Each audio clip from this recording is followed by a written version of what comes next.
यहाँ उपस्थित सभी आदरणीय को सादर प्रणाम करती हूँ तथा दैनिक जागरण की रजत जयंती के अवसर पर मैं उन्हें बधाई देती हूँ।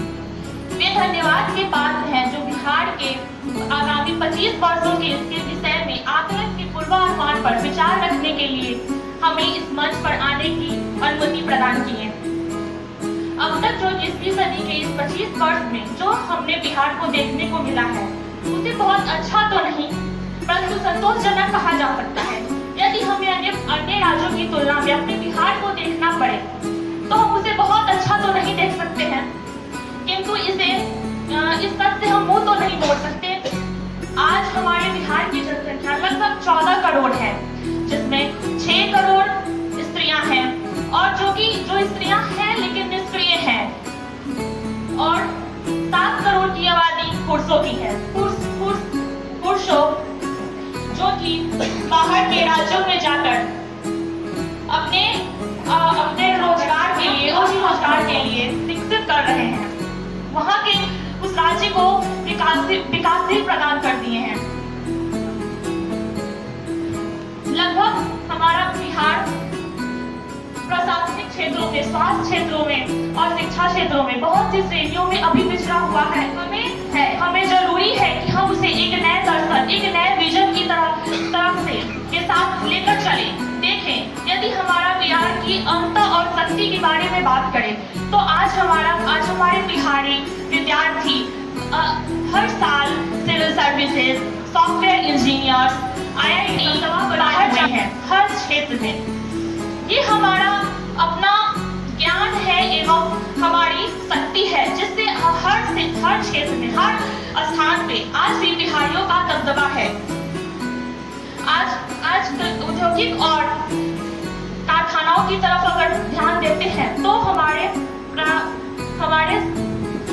बिहारी हर क्षेत्र में छोटे बड़े पदों पर सुशोभित होकर उन राज्यों को, उन जगहों को विकसित कर रहे हैं।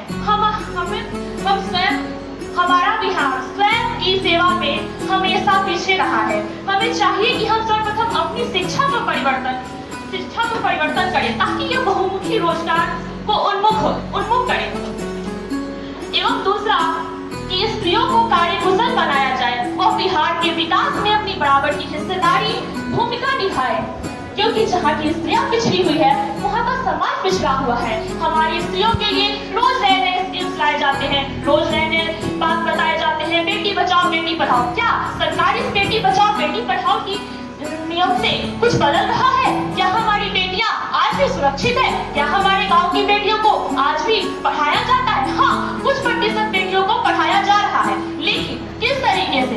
आज हमें इंटर करने की सुविधा मिलती है, फिर ग्रेजुएशन की इजाजत नहीं मिलती कि हम कुछ करें।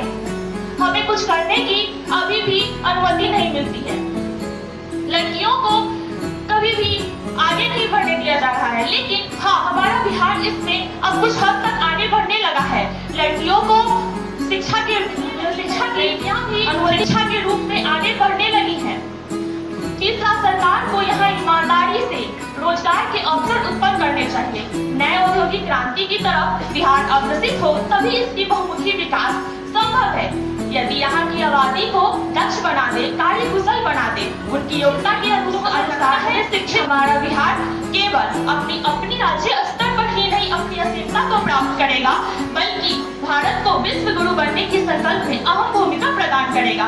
2050 का बिहार सपनों से नहीं डरता है, खुद अपना भविष्य रचता है, खुद अपनी राष्ट्र की ओर बढ़ता है। ये है नव बिहार जो फिर से विश्व गुरु कहलाता है। इसी के साथ मैं अपनी वाणी को